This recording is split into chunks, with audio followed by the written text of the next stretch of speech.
Hi, everybody. My name is Matt Bailey. I am IFES's Senior Global Advisor for Cybersecurity and Disinformation. I was saying to our panelists just a minute ago how heartwarming it is to see so many familiar faces in the room as someone who's relatively new to the elections community. But I've met so many of you all around the world and at conferences and things over the last couple of years, so it's just really nice to be here together. I'm joined here by a really awesome panel, some folks with not only long experience in elections, democracy, and human rights, but with very different viewpoints, very different sets of experience into those spaces. So I'm going to quickly introduce them, but then also allow them to introduce themselves. We have here Tim Harper. Tim Harper is Senior Policy Analyst on Elections and Democracy at the Center for Democracy and Technology, CDT. We have Ben Hovland, who is the chairman of the U.S. Election Assistance Commission, amongst other titles within that context. And then we have Nadine Farid-Johnson, who is the policy director at the Knight First Amendment Institute and a former diplomat. Just to kind of set the stage here, we have this impossibly big topic, sort of tech and democracy, tech and elections. I wanted to try something. We've had very proper panels so far, a little interaction with the audience. I'm curious, show of hands, who feels confident that you understand the state of play with technology in elections in your work? Who feels confident? I see 3 hands. Congratulations to the 3 of you. They'll be available at lunch for conversations. Also, I noticed none of our panelists raised their hands, which is alarming.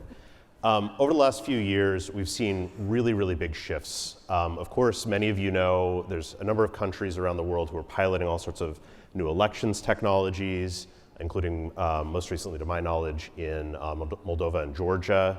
But we've also seen a massive disruption in the information space that Tim will walk us through in a moment.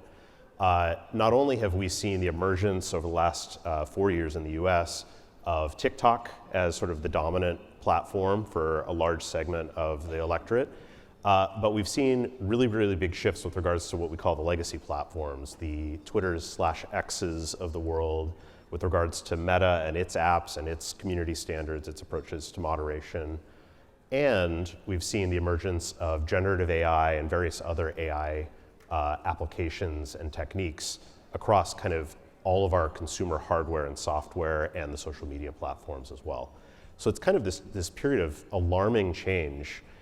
And as I've kind of watched the election community figure out how to respond to it, there's been this really weird thing happening, and I'm sure you can all relate to this. There's all of this discussion about the year of elections, and all of this discussion about AI, oh no, what's happening, disinformation, deepfakes. And it's almost like the 2 narratives have merged together into one. And yet they're really 2 separate discussions that kind of have just come together to make the perfect storm. So we're not going to solve these problems today, but what I thought we could do is just try to articulate what does it look like in the US, because we know a lot of the things we see in the US are either extreme examples of what we may see elsewhere just because of all the money, or sometimes the US space is the sort of test bed from which new innovations will spring up in all of your countries. So without hearing from me any further, Tim, could you just walk us through, like, what have you been seeing? I know you're a very attentive observer to the internet and democracy at large. Sure, definitely. First of all, good morning, everyone. I'm Tim Harper. I lead the Center for Democracy and Technology's elections work. I have been working in the space for well over a decade. Most recently, I worked at Meta on political ads and elections policy, which kind of helps me speak to some of these issues about what we're seeing in the tech space right now. I wanted to start with just kind of some top-level context setting for this conversation. 2024 in the United States is obviously a major presidential election year, and it's just tomorrow. However, it's also the single largest year of global elections since the advent of the internet, right? Depending on what tracker you look at, over 80 countries and over 2 billion people going to the polls this year around the world. So while the United States is the priority focus for this conversation, it's important to contextualize that with the international context, right? A lot of other countries have already had elections. There are still some additional elections throughout the remainder of this year, and the United States is kind of, I would say, highlighting many of the issues that we've seen develop throughout this year. So when we're having the conversation, it's important to kind of contextualize things. What are we seeing in the tech space? How has it changed over the last 4 years? I want to start with some top level things that are kind of specific to the United States. So first is that there have been changes in how ready platforms are for this election cycle that have changed since the 2020 election. There has been layoffs and downsizing across kind of the trust and safety sphere, which is the teams within social media and technology companies responsible for actually conducting content moderation. Over the last 4 years, we've seen many companies kind of move a lot of their trust and safety teams either by layoffs or by moving them to kind of third-party vendors, which changes a lot of the structure for how that sort of thing works. In addition to kind of seeing layoffs, we've also seen that some platforms have had changes in their kind of policy outlook or perspective, in some instances because of new leadership, right? Obviously, X has been gone from Twitter to X and has had a change in its ownership, which has significantly changed kind of its perspective and its thinking about its policies. In addition to those things, in the US, there also have been a number of court cases and other partisan investigations that have compromised and made more complicated the situation for technology companies. So first is that there have been some court cases like the Murphy versus Missouri case in which it became much more difficult for the federal government to provide intelligence sharing to companies under the threat that there was a perceived risk that those companies were being unconstitutionally job-owned by the federal government. That case did determine that that was not the case, mostly on procedural grounds, so we can't rule whether or not the Supreme Court found there to be grounds there. However, those court cases really did stifle communication between the federal government and the companies for some amount of time this year. CISA, the Cybersecurity and Infrastructure Security Agency that exists within the Department of Homeland Security, has subsequently said that they have rebuilt those relationships and are communicating with the technology companies, which is really important. But there have been a number of other ways in which that communication has been more challenging this year. Another way is because there has been an increasing kind of politicization of independent election research. So places like the Stanford Internet Observatory have been shuttered after substantial lawsuits that just made it too unwieldy and impossible to continue that operation. They had a program called the Election Integrity Partnership that actually was a place for facilitating dialogue and communication on misinformation issues between the technology companies and government, and was a really helpful avenue for that. But then there's also been other sorts of programs that work on kind of election research that haven't been facilitated this year that we saw in 2020. For instance, earlier this year, Meta shuttered CrowdTangle, which was a platform that allowed researchers to look at misinformation trends that were appearing on their platform. X has made it much more costly to use the API in order to get data about what's happening on its platform, right?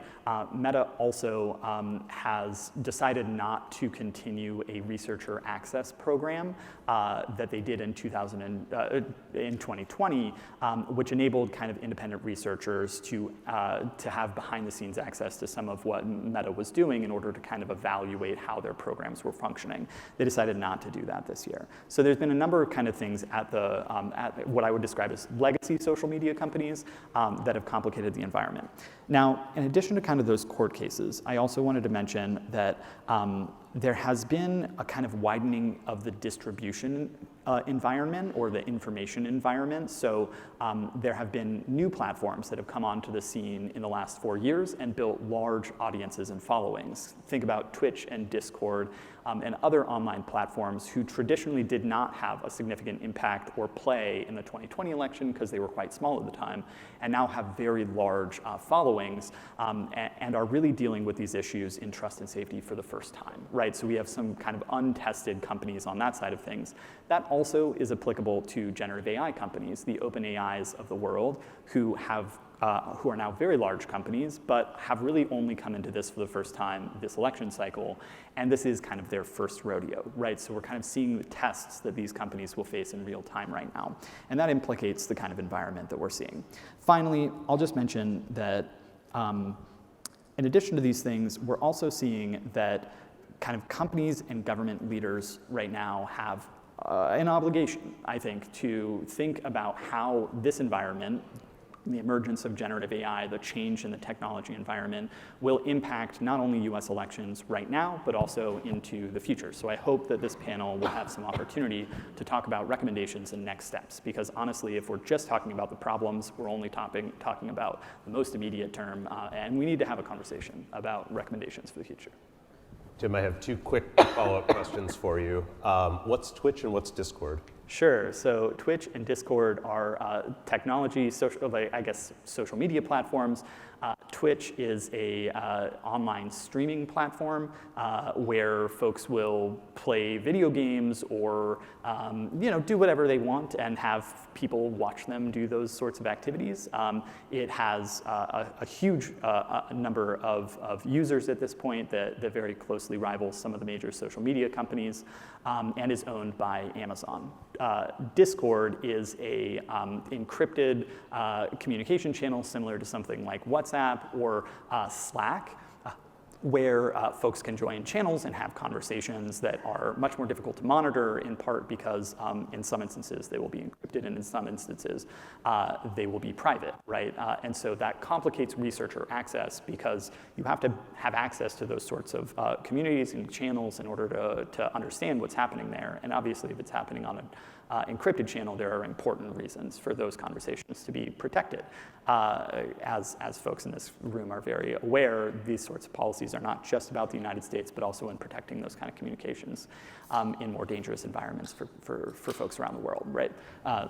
Is that? Perfect, thank you. Yeah, both of those, the reason I call that out is those two platforms are growing really rapidly, and they're very popular with gamers, with kids, youth who are spending a lot of time online, and they're growing their footprint, Discord in particular. We've actually seen online campaigning happening by politicians in the US on Twitch this year, and we saw some major intelligence leaks happen about 2 years ago on Discord. So just two platforms to be aware of. We normally fixate kind of on WhatsApp, X, and on Facebook.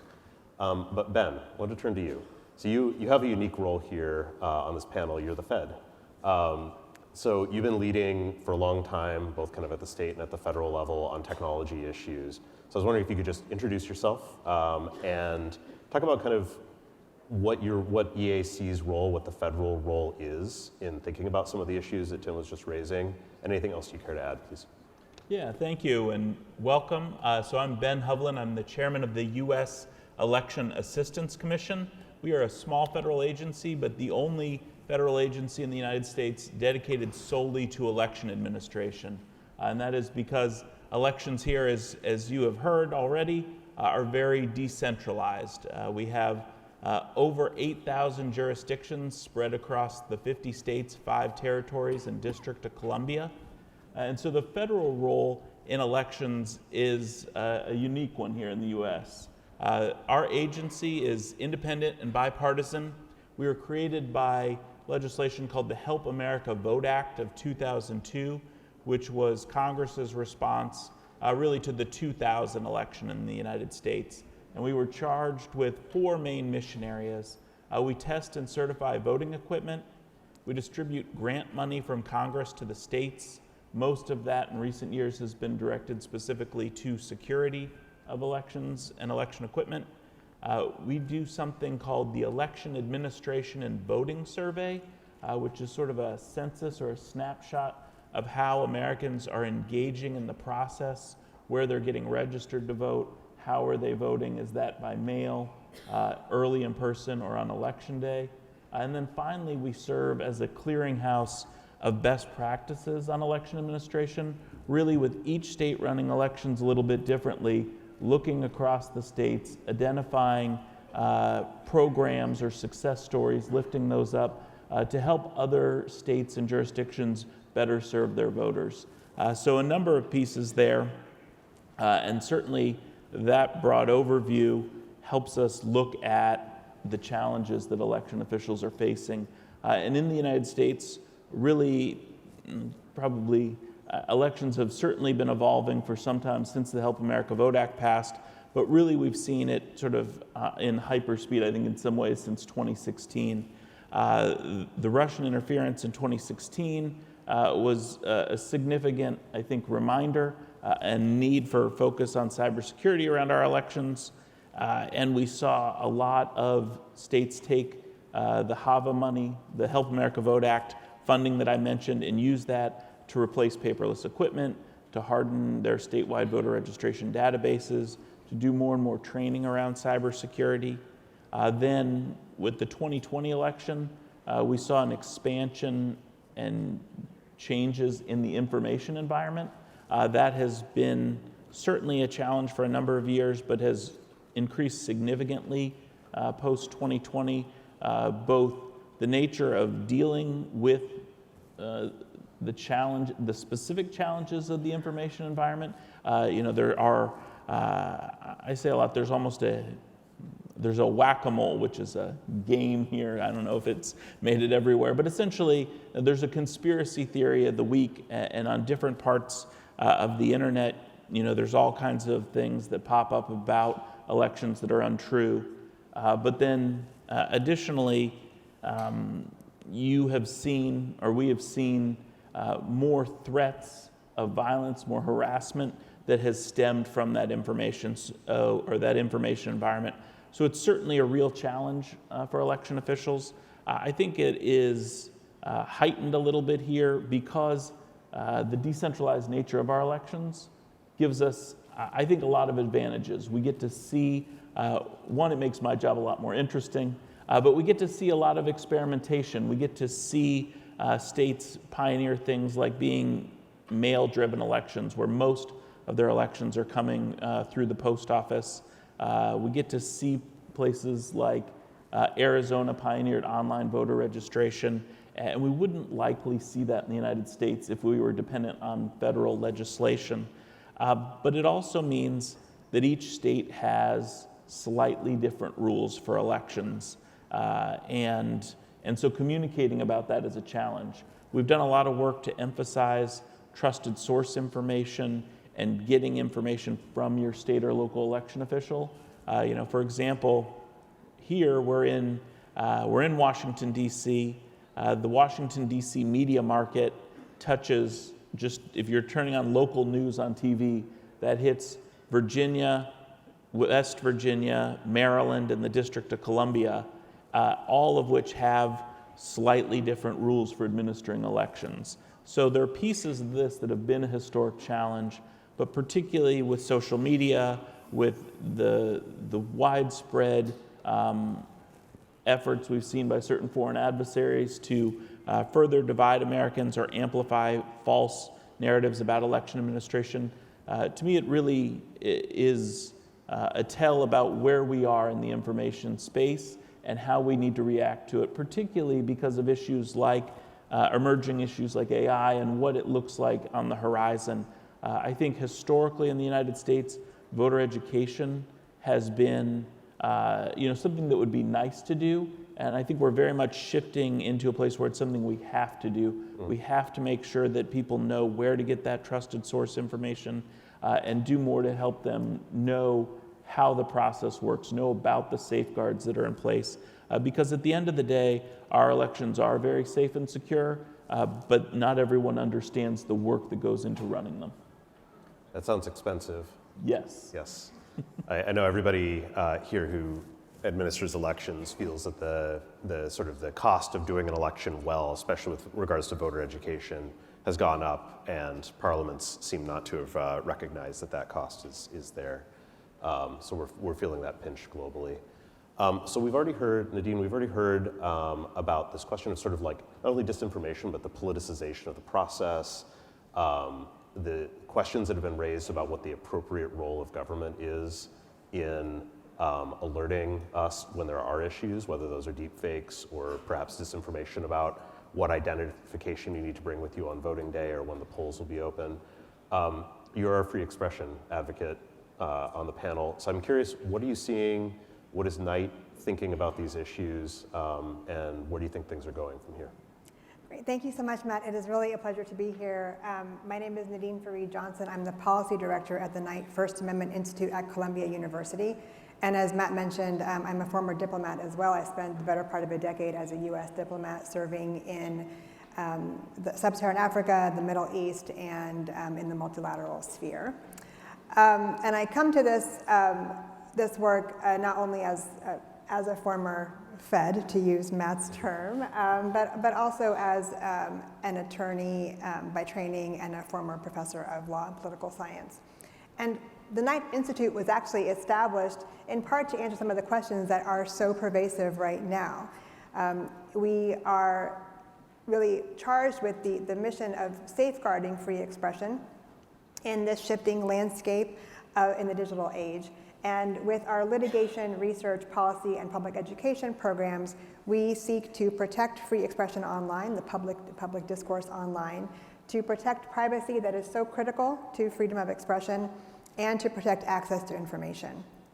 So what we are watching right now with respect to online speech relevant to this discussion are a couple of things. One is that we don't want to see the government overstep to coerce social media platforms to take down information. And I'll talk a little bit about why the First Amendment of the United States Constitution plays a role in that. But Tim mentioned the Murthy case, the Supreme Court decision, and we recognize that there is an opportunity for the government to persuade, but when it leaches into the coercion space, then we're talking about the removal of information and the threatening of editorial discretion that the platforms do have, and so we are keeping an eye on that. We're also keeping an eye on online speech by public officials, because there could be a situation where an official is using their social media accounts. They want it to be personal, but they're using it in a public official, for a public presenting, an official manner, and they could also be taking an opportunity to quash others' speech by blocking comments, by blocking people from following them, and so we're keeping an eye on that as well. And relatedly, a couple of months ago, we successfully argued in court that a government agency cannot delete comments in its Facebook and in its Instagram accounts simply because those comments are critical of the agency or present information with which the agency disagrees.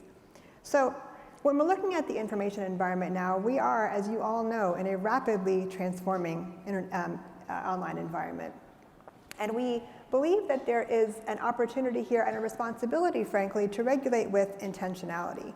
Because whatever framework we create now is going to be the framework that will set the precedent for additional technological advances. I mean, we could not have foreseen what we have now, talking about Twitch and Discord, for example, right? We didn't know those things were going to pop up. They're going to continue to be new, exciting, sometimes kind of frightening developments in technology, and we need to regulate with an eye toward ensuring that whatever framework we create will work for the future.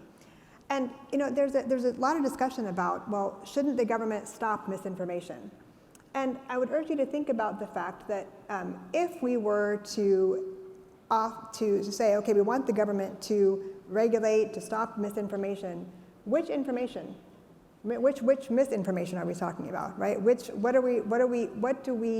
Do we all agree as to what is dangerous? Do we all agree as to what is the most important misinformation to regulate? So we really want to think carefully about how to regulate that. And I talked a little bit about the First Amendment. Well, the US gives actually more protection to a broader swath of speech than do many democracies, and that affects the regulatory sphere in the US as well. And when we're talking about the public square, our public discourse now happens not in the literal town square where folks would come together and voice their political opinions, but it happens online. And the interesting thing about that is, of course, that these platforms that we use to communicate about politics, about other issues of note in our day and age, are owned by private companies. And those companies have editorial discretion to determine what will be on the platforms, but they also have on the other side, they have essentially an obligation to ensure that those platforms are made available to all. So we want to think about this in a way that, again, is looking to the future, protecting free expression, recognizing these incredible tensions here, which is why we're still working on it. And I think that it's important really to talk about these things from a global perspective, because even though we have maybe a different perspective in terms of what free speech is in the US versus other democracies, for example, it is still critical to understand how each of us approaches these questions, and we can certainly learn from one another. So I'm really happy to have this conversation today. Wonderful, thank you. So we have actually, it's like a feed of questions that are coming in from the audience, really wonderful questions. So I'm going to disrupt our script that we already had for all the right reasons. Ben, there's a couple of kind of fundamental questions that have come in, one of which I'm using my very terrible French to translate. People are just curious in terms of elections administration. So one person's asking how many states use electronic voting, and essentially where are things headed next? And people are concerned about are there big cybersecurity vulnerabilities faced by elections administrators, by the elections this cycle? And then finally, I know you really wanted to weigh in on AI, this question of what are we actually seeing today across the states with regards to generative AI, deep fakes, these sorts of threats, and where might things be headed? So sort of two parts. One, the elections technology itself, electronic voting and so forth, and two, be our AI wizard, prognosticate for us. All right, well, there's a lot to pack in there pretty quickly, but again, elections very decentralized here, but the vast majority of voters, 95% plus of Americans will vote either on a paper ballot or with a paper audit trail. Most Americans vote on a paper ballot that they either fill out with a pen or that they fill out with a ballot marking device, and then that is scanned into a tabulator. Those go through rigorous testing that we conduct in most cases. Again, the standards are voluntary, but most people use them in one way or the other. But then additionally, jurisdictions will do pre-election testing and post-election testing, as well as post-election audits to ensure that the equipment was working the way it was supposed to. One of the reasons that's worth just flagging, again, part of the reason for us, the volume. We've already seen 80 million Americans vote. We'll see roughly 160 million. But also the nature of those ballots have dozens of contests on them. So when you think about that volume of both voters in general, but also contests, that is a significant number of things to tabulate. Again, we define different pieces of election technology into different categories. So the voting machines themselves fall under the voluntary voting system guidelines that the AC addresses and talks about the testing and security of that equipment. Then things like electronic poll books and election night reporting are sort of in a separate category. Additionally, I guess thinking about, certainly there are cybersecurity challenges that we take very seriously. We have chain of custody procedures in general. Again, largely the tabulation equipment is not online. And so I think it's important to sort of make those distinctions across the different technologies. I think where we see some of the biggest risks are really in the information space. And whether that's, certainly we could see things like a DDoS on a voter registration. What's a DDoS? Sorry, distributed denial of service, basically where people are hitting your website too much or overwhelming it and shutting it down. We could certainly, see that on, certainly we've seen both in the United States and other places that has appeared around election night reporting. But again, that is to sort of create opportunities in the information space. And so, what Matt referenced earlier, again, we've seen several videos already this election cycle I would say, more pre-election videos than I recall. The last several election cycles, we have seen various pieces of disinformation, of things falsely talking about the process. We've already seen several of those videos, some of which have been quickly attributed to Russia, but we've also seen Iranian activity as well. One of the things that I think I didn't hit on earlier, but is useful to talk about, the way that the federal government broadly interacts with the states on elections is very much a customer service model. It's providing resources, it's providing information, but then the states can sort of choose how to engage in that. And we've seen in 2017, election infrastructure got designated as critical infrastructure. And with that came a lot of change in increased information sharing, more coordination with our intelligence community to be able to provide information about what they're seeing, threats, concerns, et cetera. And then the Election Assistance Commission and other partners like the Cybersecurity Infrastructure and Security Agency and other entities. We have something called the Election Infrastructure Information Sharing and Analysis Center. And again, these are communications channels to be able to share across those over 8,000 jurisdictions that I mentioned earlier, what people are seeing, what issues are popping up. Some of the things this cycle, of course, the videos I mentioned, but also, real physical challenges. We've seen more suspicious mail or potentially hazardous mail this cycle than I recall in recent years. And again, being able to share what that looks like, share a picture of the envelope, do that very quickly, I think has been a great way to support election officials around the country and shows how we are able to lean into that information sharing, and I think we can further that.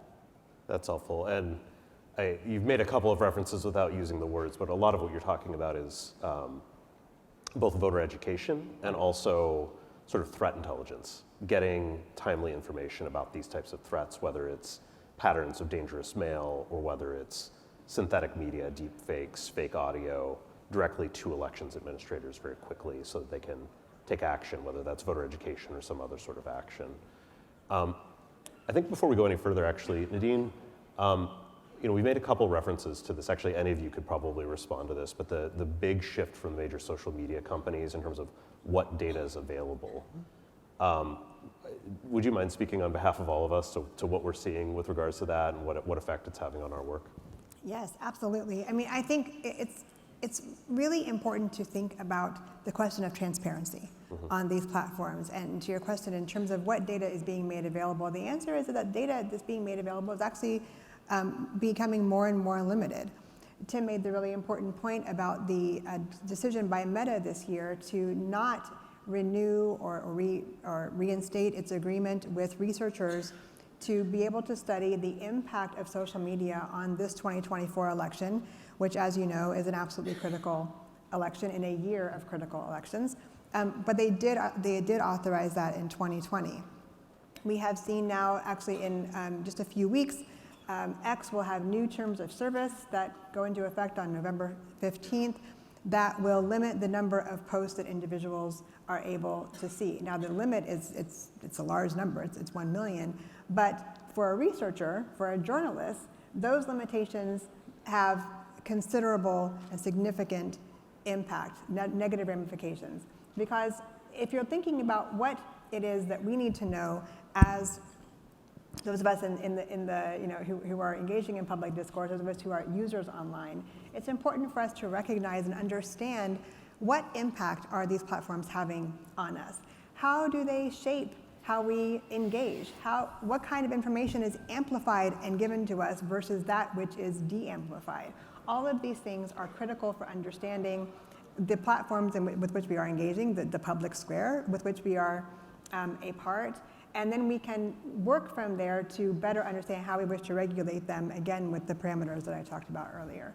So I think there's a lot of opportunity there actually for government to not engage in content moderation, but to create the frameworks for understanding, whether that's allowing safe harbor for researchers, looking at privacy, looking at other modes of accountability that will help to better inform us, because an informed electorate is obviously a better electorate. And it's such a shame. I think everybody in this room is operating on anecdote. This question of how big is the deepfake problem? Right. Is it here today, or is it here next year, or is it here 5 years from now, or is it just hype? And we're all sort of sharing stories with one another instead of data. It's a really critical issue. Tim, I wanted to give you space just to speak to any of these issues, but specifically, you have a relatively recent report out related to online campaigning, online advertising, which is something we haven't kind of brought in here, but I know is of great interest to everyone in the room. This question of kind of this category of speech, paid political speech online. Could you share a little bit of what you saw and how you're thinking about this problem? Sure. So in September, CDT released a report looking at 5 social media companies that have political advertising that they facilitate and allow, being Meta, Google, and then we also included TikTok and LinkedIn that do not. Meta, Google, Reddit, Snap, and I'm forgetting the 5th. Anyway, the outcome is we evaluated how these 5 social media platforms were allowing political ads, what their policies actually include, and what we found a few kind of important findings. Over the last 4 years, several of these platforms have reduced their policies that prohibit election denial in the 2020 election. So Meta has done so in their political ads policy, as has X, which kind of now allows political ads. In 2020, they prohibited them, and they've changed their misinformation policies to allow folks to post things that delegitimize the 2020 election, for instance. And then YouTube has actually gotten rid of a policy on their organic content to allow folks to make videos undermining the legitimacy of the 2020 election. In addition to that trend, we also saw some other trends that were happening on the social media platforms. So one is that we discovered that there's massive differences in what the platforms include as transparency under their kind of ads databases. Many of these platforms have a database where you can go and you can look at the sort of ads that have been posted that are on political issues. However, the nature of those databases varies vastly. So while Meta's is like a web tool that is searchable by a Boolean phrase, X's is like a database that you download into a .csv file, and that download doesn't include a reproduction of the actual image of the ad or the creative of the advertisement, whereas other platforms do. That makes a big difference in terms of research access, as we were talking about. If you're using the API and you have to query all these things and then go to the website and actually get the image, it's a lot more data access and research requirements, and it's much more costly. So we've noticed things there. The other thing is that there have been a significant trend in companies updating their policies on generative AI in political advertising. So some platforms have done things like prohibit the use of their own generative AI tools in political advertising. So when you go to the suite of ads tools, you're no longer able to change the color of the background or modify the complexion of your opponent or something like that that could produce pretty significant harm. One difference we've seen that kind of is the opposite direction is that while most have kind of tried to limit the impact of generative AI in political ads, X has introduced a new tool that allows you to build an audience of your ad using a generative AI tool. So you can basically tell it, I want to target this sort of person on X, and it will generate a list of people's users' name that would see the ad, which all of our research, by the way, we've also done a study in September that looked at the ways in which generative AI can be manipulated into doing harm to elections. What we know is that those sorts of generative AI tools can be manipulated even if they have good rules that could micro-target people for really concerning purposes and harmful campaigns. So those are some of the things that we've seen in the report. Happy to kind of talk through some of the other trends as well, but don't want to use all of our time. Yeah, no, that's wonderful. And just to scare everybody, because I know we're almost at the end of the year of elections. Of course, we're all painfully aware that there's still elections next year as well. The major advertising platforms are all getting ready to add generative AI tools to their ad services, meaning if you're going to advertise as a campaign or as a politician or as a party or just a commercial advertiser on YouTube, you will soon be able to generate your advertising content using generative AI directly in that service. The same thing for Meta and so forth. And we also are just on the verge of having powerful AI editing tools on all of our phones. iPhones and Androids are going to have very, very soon, it's already starting to hit the market, tools for adding or removing people from photos and so forth. So this moment of sort of deep fakes and elections and campaigning that we feared was coming this year, it's actually just next year. So brace yourselves. So we have 4 minutes here. I didn't warn anybody I was going to do this, but predictions or anything that you think folks should keep an eye out for as they're witnessing the elections tomorrow and through the rest of the week. Nadine, you're first on deck, and then we'll just go straight down the line. Well, I think predictions, what we'll continue to see the use and misuse of generative AI, and I think we will also see an effort to legislate, and we'll see, I think, more and more court decisions around what is going to work with respect to both the First Amendment and our other concerns that are promulgating in this space. And I think it's really important just to recognize the work that each of you in this room, everything that you do is critically important, because we can talk about what's happening online. We can try to shape it with lawsuits and with policy advocacy, which we do. And we're trying to safeguard all of the rights that are embedded in all of this. But it's the work that each of you does, and particularly every day, but particularly when we're getting close to elections, that is really critical. So just thank each of you. I would say that one of the things that has become a big issue here is expectations around election night results. And for us, that is a product of the media. Election night results have never been official in the United States. There is a long process for what is called canvass and certification that takes time. Again, depending on each state's laws, there will be signatures to verify for mail ballots. There will be something called provisional ballots to ascertain whether or not somebody was eligible. All of that takes work and is part of the safety and security measures that are in place. While that takes place, if the election is close, as everybody thinks it will be, that is certainly another space for bad actors to insert information about the process or make false claims about things that allegedly happened. And so it's important to watch out for that.